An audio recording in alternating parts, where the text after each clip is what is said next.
everyone to this very interesting debate. How is Indian Realty going to get affected with elections? Pre-elections, what's happened, and post-elections, what are the expectations?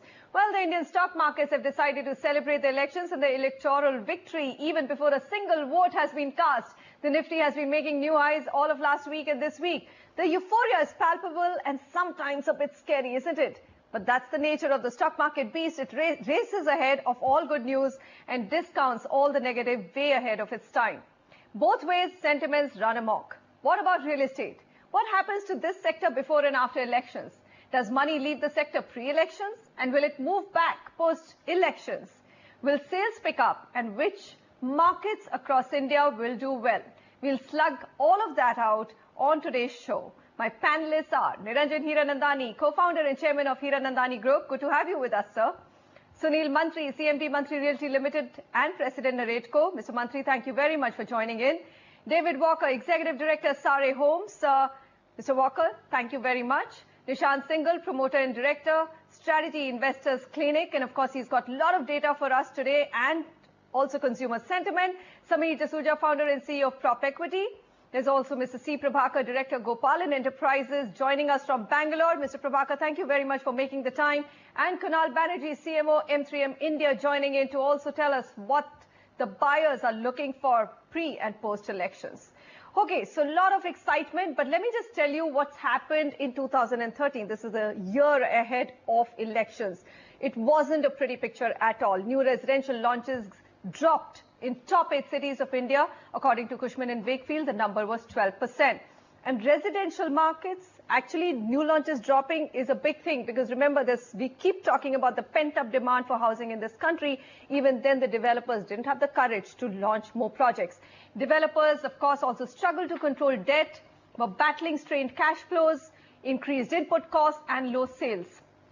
Everybody is hoping that demand has to revive post-elections. Net office absorption, and if you look at the office space, commercial space is probably done worse than the residential space. That declined by 25% across top 8 cities in 2013, and new supply dropped 14% last year, that's 2013, to 34 million square feet. That's again data from Cushman & Wakefield report.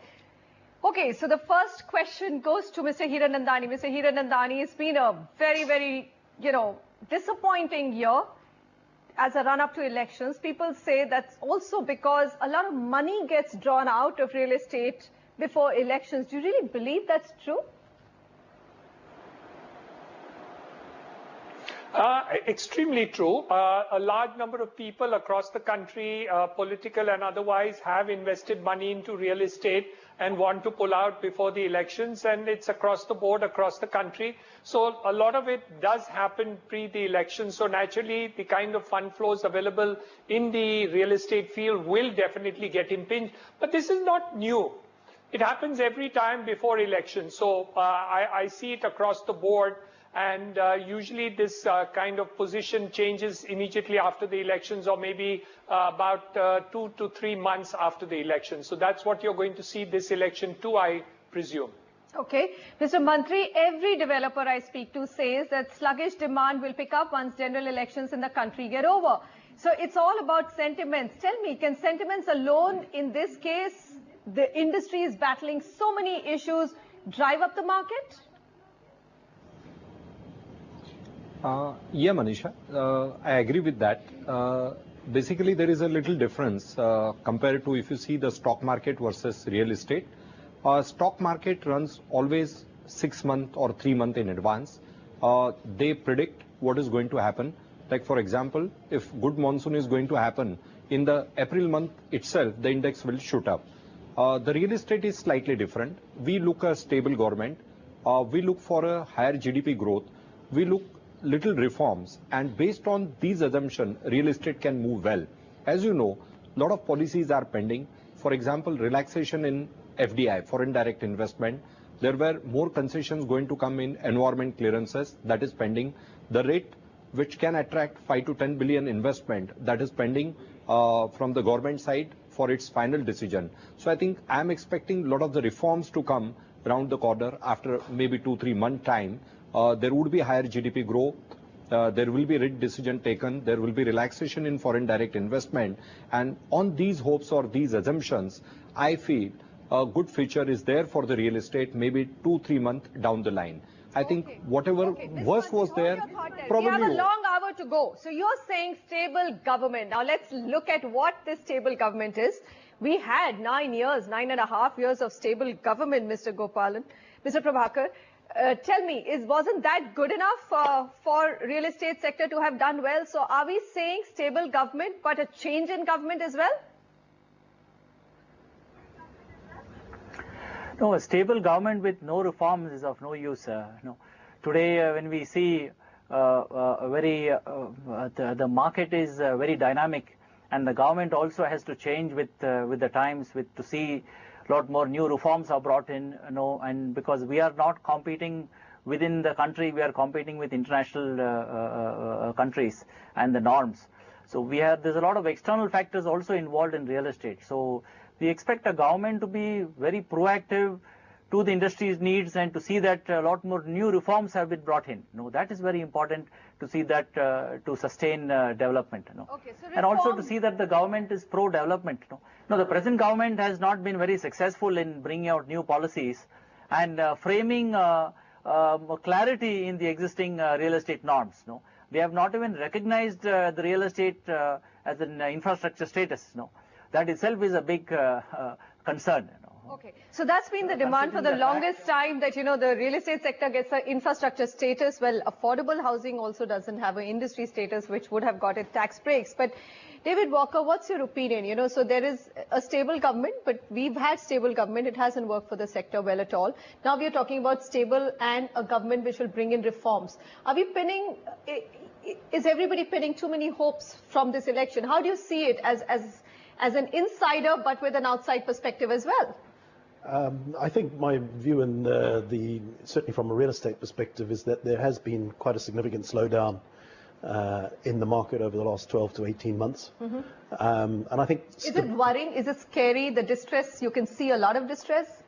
I don't think it's a lot of distress. I mean, I think there's a certain amount of distress in the secondary market, which tends to fluctuate a bit more in price terms rather than the primary market. I think from a primary market perspective, developers, other than at the really high end, are limited in their capability to reduce prices. Mm-hmm. So it's more a question of volumes falling off rather than prices falling away.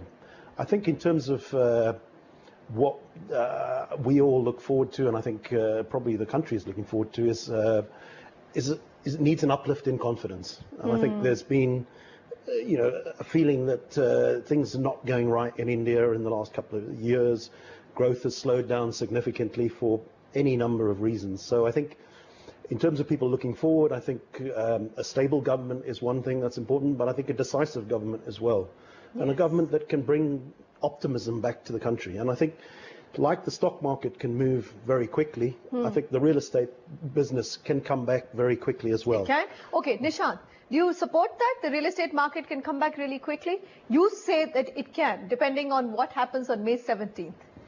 Yeah, it can, because I think if there is a change in government and people get what people want, which is, I don't want to take names, I think... So there's a change in government. Clearly the wind is blowing if you have the same government. So now let's start decoding. If you get the same government, supported, etc., but because, every opinion poll is ruling off UPA now, or at least Congress showing a poor performance. But if they do have, let's say, an alliance with the third front, you think the markets, the stock markets and the real estate markets will tank? Yeah, for short term. I think another 9 months or so, there will be, the slowdown will continue. Okay. However, we are seeing revival in So what will bring that sentiment revival? Say it, Nishant. You don't have any political agenda and you don't have to please anybody. So if we You're for the consumer. So if we, at 11:30, 17th May, if we see ticker with respect to NDA at somewhere closer or above 200, I think it will be a big sentiment boost. The biggest sentiment changer would be that people who are waiting to buy on the will come out and start buying. It's not that people are not sitting on money; they are sitting on cash. They want to buy, but they just want to see which way the wind is blowing. Whether the market, pessimists are thinking that it will come down by 5%. Optimists are thinking that even if it goes by 5%, they will still feel comfortable to buy.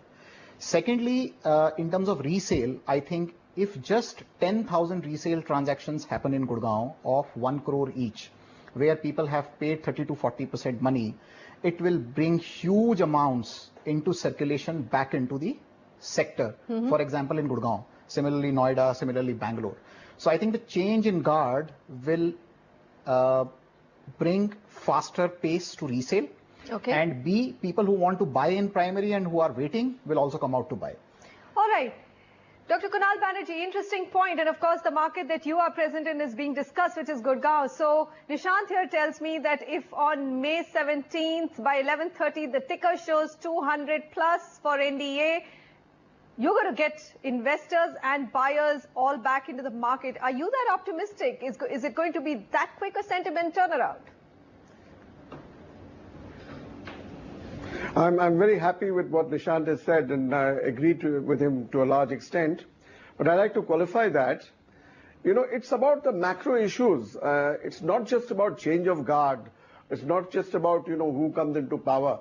After all, even the present government had a lot of progressive policies in their mind, and they had put forward a lot of progressive policies as far as vis-a-vis real estate is concerned. It's a question of going through with them and looking at the macro issues in real estate.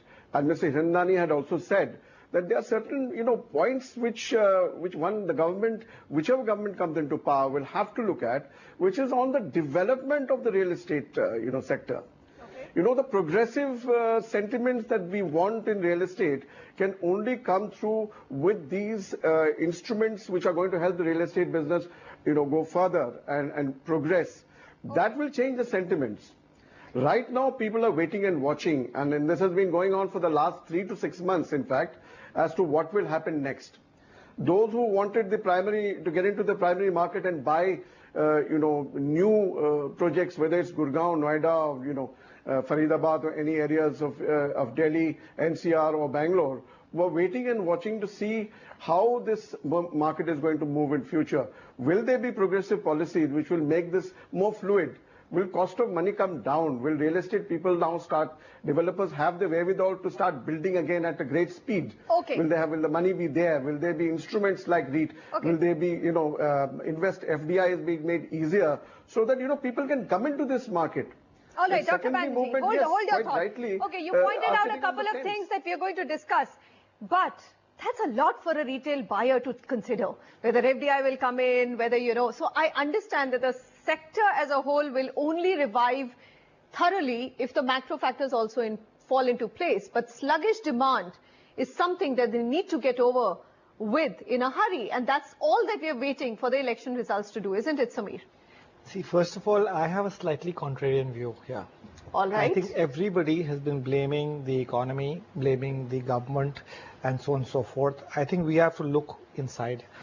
I think we've had the best 5 years or the best last 7 years, except the last 12 to 18 months for real estate. Absolutely. If you look at the kind of new launches, the government was the same, right? The new launches were unprecedented. The price rises were unprecedented. The kind of land that came into the markets was unreal. Whether you look at Gurgaon or Bangalore or you look at Navi Mumbai, etc. But what has really happened? The prices have run away. And that's why the demand is now tapering off, which nobody will accept, right? So prices have become unaffordable. They have become unaffordable. The market is quite shallow at the top level. And most of the developers are operating at that top price point where we don't have that kind of demand. The second big point is, why is the government to be blamed for this lack of execution? Why is the government to be blamed for the developers launching 30,000 units, I'm talking about a single developer, and then running out of cash? Why would I blame the government or the economy for that? I think real estate is much more stable than the stock markets, first of all. And so my view is, irrespective of whichever government comes in on May 17th, the markets are not going to move for the next 1 year unless the developers want it to move. It's all in the hands of the developers for them to be able to come back to launching projects at affordable price points. We are talking about slowdown in Gurgaon, but I hear of projects being launched on Sona Road in the new master plan and being sold overnight even today. Why is that so? Because the price point is affordable enough for a person to come in and buy. All right, so we're going to come back in a moment with that big thought. Has the industry outpriced itself? Are the buyers just going to come back because of the sentiment turnaround with a change in the government and the hope that the new government will bring in reforms? Or does the industry itself need to do some amount of introspection and figure out at what price should the new launches be? You're watching pre and post elections. How does the real estate market play out for you as a buyer?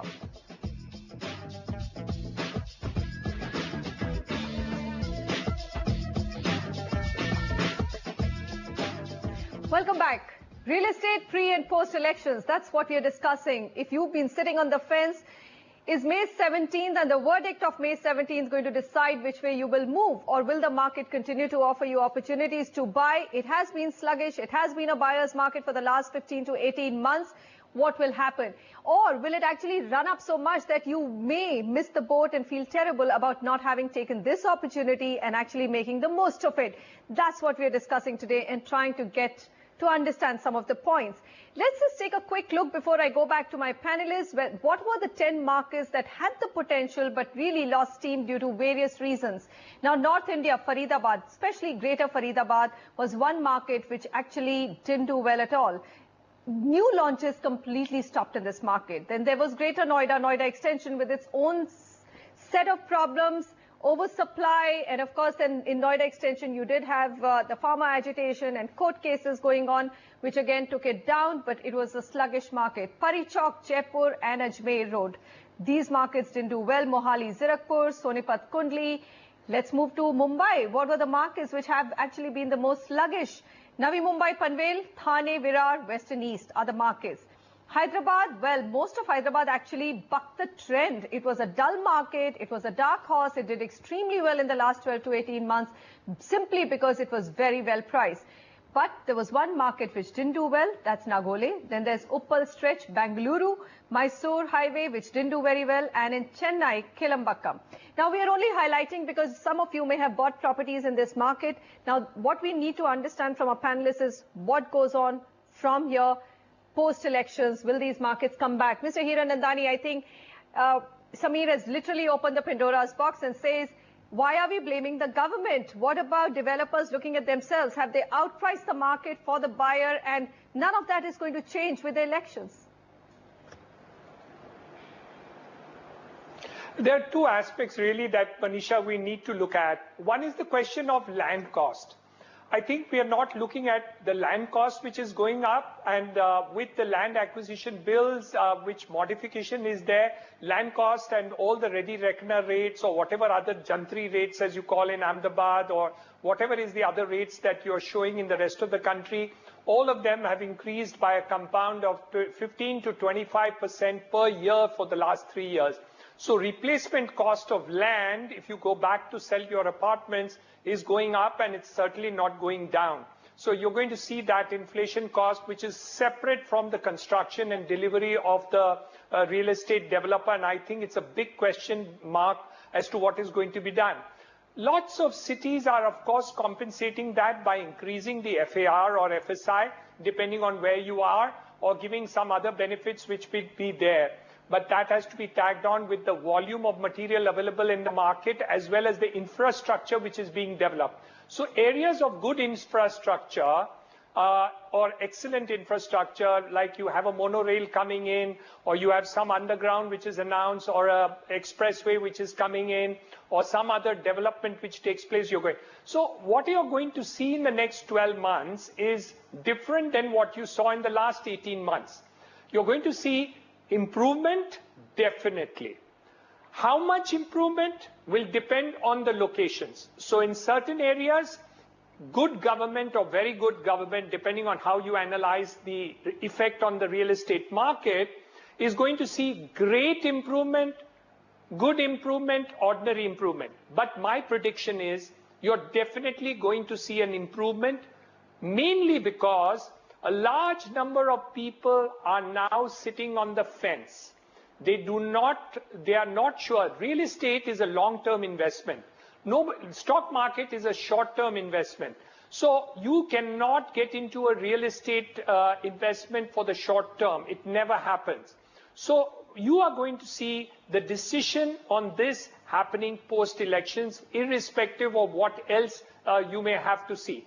But the major difference, Manisha, is going to be that certain areas are going to grow very, very, very much faster. Other areas will still continue to be slow when there is an oversupply compared to the markets. So differentially, looking at it differently, can I repeat this? Some areas will grow fantastically, some will not. Okay. But what happens, I believe Mr. that Hiranandani? most of the areas will What definitely happens see an if you improvement. don't get a stable government? What then? What happens to the buyers who are sitting on the fence? Do you think that they will continue to sit on the fence?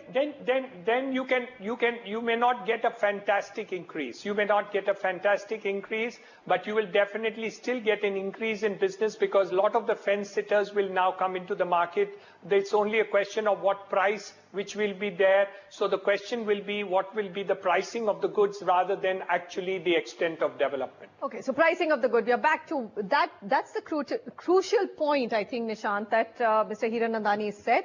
If you don't get a stable government, it's going to be rocky. In fact, there's going to be more worry. The sentiments are going to turn more negative, isn't it? Even the markets are going to tank. Stock markets will tank. Now, real estate, irrespective of what we say, unstable government is a scary situation. And then what happens? Will the sector be able to sustain that prolonged slowdown? No, it won't be, because like Sameer just mentioned, that we saw last 6 years of very good growth in real estate because GDP was growing at 8%.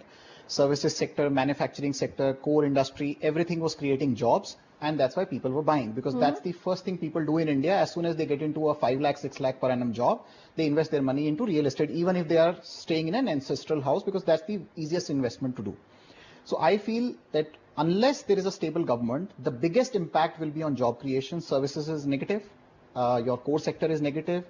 Coal sector, power sector, cement, steel, everything is seeing negative growth. So unless a stable government comes and which can be decisive, unlike what indecisiveness what we have seen in last 3 to 4 years, unless there is a decisive prime minister sitting on the chair, it will directly impact job creation, which will directly impact real estate. And sentiments clearly aren't going to turn positive, even mildly, if you do have a hung parliament. David, have you actually, envisaged a situation like that? I'm sure everyone looks at the strategies and says, what do we do if this, this is a reality?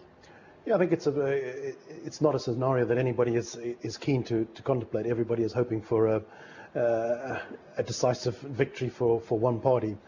In terms of the real estate segment, I think there is a pent-up demand that is required, and I think it's more than the current rate that it's run at. And I think it is all about confidence, because there's a limit to where pricing can go. Why is that? Why is that? Cost of land is there, cost of manufacturing, cost of construction.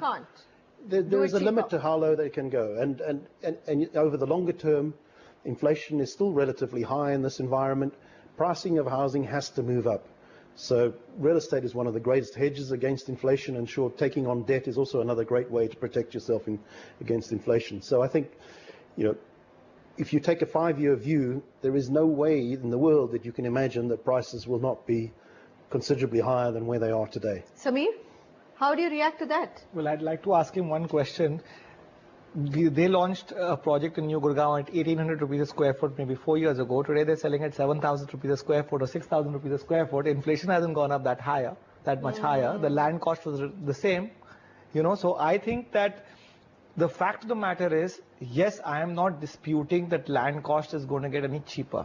But the kind of land parcels that have got released under the new master plan and the cost of acquisition of those land parcels has been phenomenally low. And I know that for a fact. For example, if you look at Delhi, land has been bought here at 1/3 the rates of Noida and Gurgaon. And we're talking about main Delhi over here and 700 kilometers of land. Now, if a developer chooses to launch over there at 8,000 rupees a square foot, where his cost of FSI is 200 rupees a square foot, and his cost of construction is 2,500, and he says, no, land ain't getting cheaper, I refuse to buy that argument. It is that maybe there is a huge cost of cost of risk to do this business, and there are a lot of risks in this area. But I definitely do think that with infrastructure improving, with, for example, metro reaching far-flung areas, where infrastructure getting improved, more development coming in that area, you have enough and more land over here, and that's being demonstrated across the board. There is land, and prices are still coming down. Okay, 5 years though? Well, I think 3 years. My personal opinion is that in tier 1 cities especially, more markets have now reached a price point which has become less affordable. Less affordable, and they're getting saturated. Sunil Mantri is smiling there. Okay, Mr. Mantri, come in here. There is a debate and we are divided. We're saying that, there is room for developers to bring down prices. I mean, at least the NCR market and some of the markets in Mumbai as well. Even if you look at Thane today, it's slowed down so much, but look at the way the launches have been. 3 years ago, they were so much more reasonable. Now prices have gone up by 3 times. Dwarka Expressway in Delhi or NCR, there was a project launched at 4,000, and now there's a project last 6 months ago which was launched at 9,000, 11,000. So, sometimes we as a consumer and as media just cannot understand what changes. These land banks have been lying with the developer for the longest time. How do you justify prices going up by 2 times or 3 times in 1.5 years? And these are new launches, and believe me, it's new launches which are happening at higher prices, which also then creates this entire inflation in pricing. I completely agree, Manisha. The first and basic reason is that why the demand is low.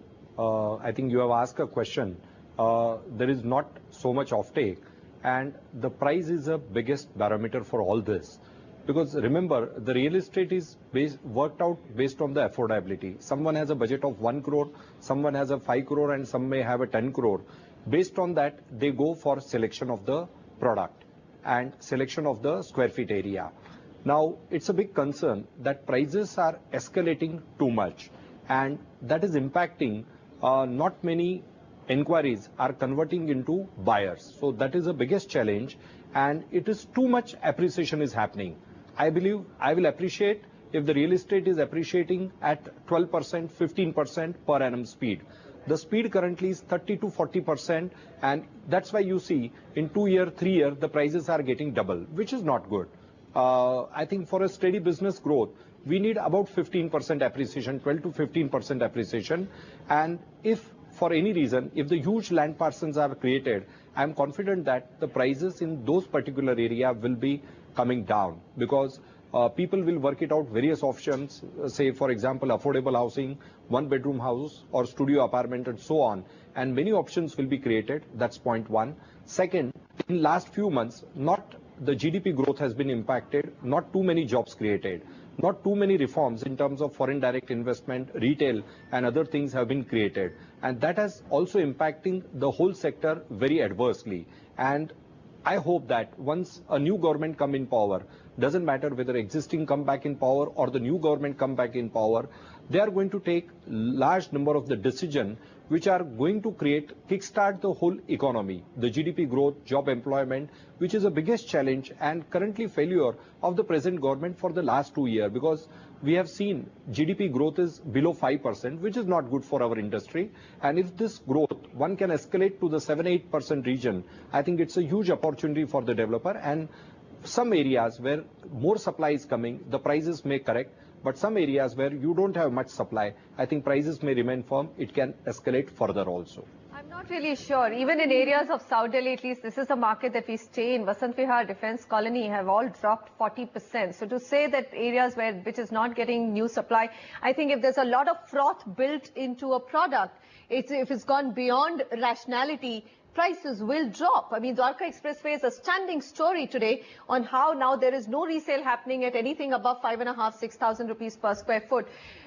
Kunal Banerjee, what is your own view in terms of how the markets are priced today in NCR? I mean, have they, at least in Gurgaon and Dwarka Expressway, have they really run up too fast? And that's probably an example of why the buyers have disappeared.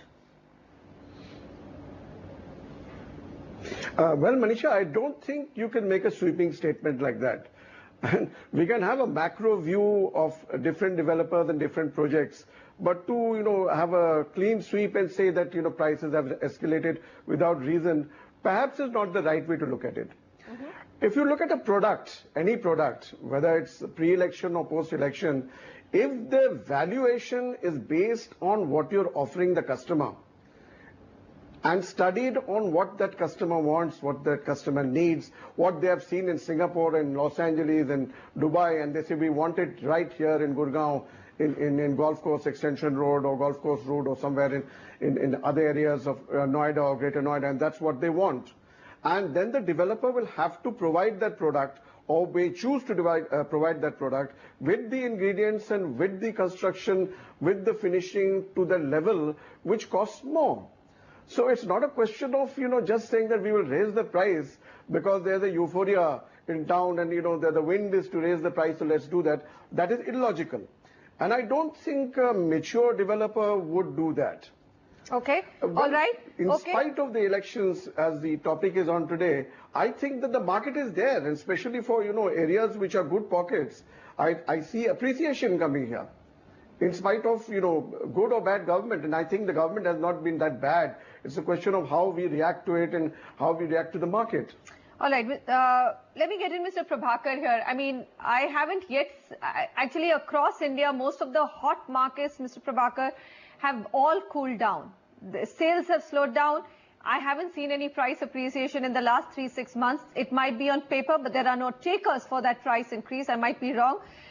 Dr. Banerjee, of course, has more experience with sales, but buyers aren't buying anything more expensive. And Bangalore, which is one of the sanest markets in India, which hasn't had runaway price movement, has also slowed down. What does it say?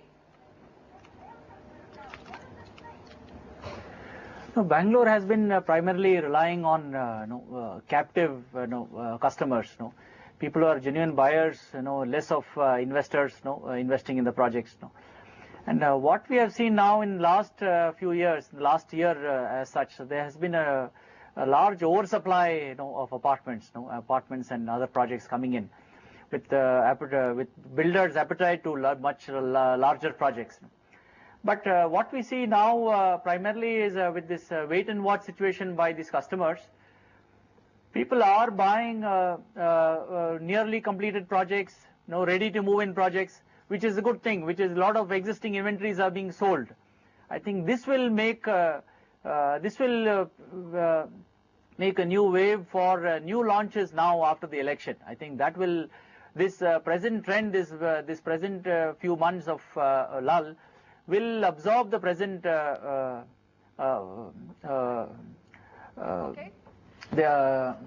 saying the apartments which are not being sold. All right. So you're saying maybe it's a good thing that at least the existing inventory is getting sold, and the market itself has created a situation that that exuberance of oversupply is now waning out. Nishant, that's a good thing. I think sometimes in industry, slowdown actually is a time for sanity, isn't it? And I don't agree that prices have not corrected. Prices have actually corrected. Of so course if you see, compare pricing today with pricing 6 months back, if you factor in the monetary value of all the festival discounts, timely payment rebates, subvention schemes, deferred payment plans, free car park, free club, etc., etc. Oh, 15% knocked down on every project. Yeah, 15 to 20%. So prices have corrected. And based on this price correction, people who are smart buyers have picked up inventory. Obviously, this pace is not sufficient to sustain the current state of real estate industry, because all the developers on all India basis prepared themselves for 8% GDP growth. Right. And suddenly we have seen this bump where the GDP has come down to 4.8. The question is that if GDP goes back to 8%, whether real estate can again sustain the same volumes which it sustained over the last 5 years. I think the answer is yes. If the GDP goes back to 8%, if there is enough job creation, we can come back to the level of sales which we saw probably 2.5 years back. It would be wrong to say that just because in 10 years we have seen sales of say 1 million inventory, we can't see that 1 million inventory sales again. The answer is that if we go back to the growth path, and it's not that we start getting 8% GDP growth today. We won't. That's what I was going to ask you. It will take a while. Yeah, if people can foresee. Okay, if there is a path, if there is a direction, and people can see that it is going there, even by 2017, people will start buying.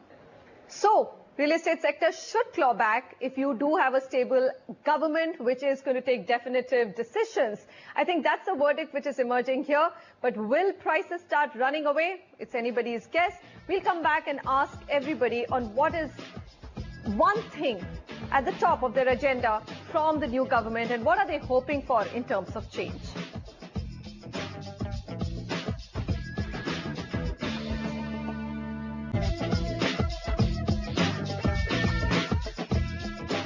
The verdict today has been that if we get a stable government and a change in government, we are likely to see the real estate sector bouncing back. Well, on that note, I'm going to ask all my panelists for one thing that they would like to see from the new government. Niranjan Hiranandani, I know that the sector has a long list of what they want, but I just want that one thing which should be the priority for the new government. I think a large amount of projects are stuck because of decision making at various levels. I would say environmental clearance is still taking a back seat. I think approvals in terms of corporation and other matters is also very slow. At the government level also, decision making in giving approvals for real estate projects is absolutely very, very, very slow. I think what we would look forward to is quick decision making and increase of infrastructure projects which are correlated ultimately to township projects. Okay, fair enough. Sunil Mantri, top on your wish list. Only one. One single line. The new government should aim to achieve 8% GDP growth and do everything what is required to achieve 8%, whether it's a policy reforms, whether clearance reform, whether banking reforms, whether FDI reforms and environment clearances, every issue. I want 8% GDP growth should be the aim or the topmost agenda of the new government. And if that is done, we achieve everything. Okay. So you're going to be back on track with that. Mr. Kunal Banerjee? A very positive note, a buyer-friendly fiscal policy. A buyer-friendly fiscal policy, which happened the last time, it really made the market surge. It will change the sentiment around, there will be a good sentiment around, and I think all developers will be happy with that. Okay. Let me go across to Bangalore. Mr. Prabhakar, top on your wish list. Yeah. See, we need a decisive government, which can take active decision to breed existing and new businesses, which will gain the confidence of new investors. All right. So somehow I'm getting the sense that it's all about decisiveness. You need decisiveness. You need someone to get back into action very quickly. And of course, make sure or show us the light and the path to that 8% growth. David Walker, am I right in summing up that way? Yes, you are. I think I mentioned confidence before, and I've mentioned decisiveness before. But I think also India should think about 10% growth. Why 8%? Why is that the speed limit? All right. But let's raise the pace. And I think another thing right is now that you're struggling to even hit the 5% mark. This is why you need, sounds so good. This is why you need to have some confidence and believe in what can be done. Samir, you have the confidence? Last word, always to Samir Jasuja. Well, in my view, what I've noticed is that employment generation has been the biggest cause for real estate appreciation. Yes. So if they can create the maximum number of white-collar jobs, irrespective of infrastructure, you'll see real estate do very well. So not just jobs, but white-collar jobs. Well, we need manufacturing to come back as well, Nishant. I agree, completely agree with Samir, because project clearances, environmental clearances, fiscal policy, etc., will take a lot of time to correct. If the new government can chalk out a 180-day plan and let the country know how they are going to create 10 million new jobs, I think then we are done. All right. So 180-day plan, how will they create 10 million jobs? Show us the path to 8% growth. And of course, a clear verdict. I think everything is resting on the fact that we don't have a hung parliament. We have a clear verdict, and we will have some amount of buoyancy coming back in the real estate sector, which is much, much needed. Niranjan Hiranandani, Sunil Mantri. We also have David Walker. Thank you. Nishant Singhal. Thanks very much. Samir Jasuja, Mr. Prabhakar, and Kunal Banerjee. Gentlemen, pleasure having you all with me here today. And we're just keeping our fingers crossed that all of it does pan out as we are hoping for, because this country and all of us really need stability and decisiveness in governance. Thanks very much for joining me today.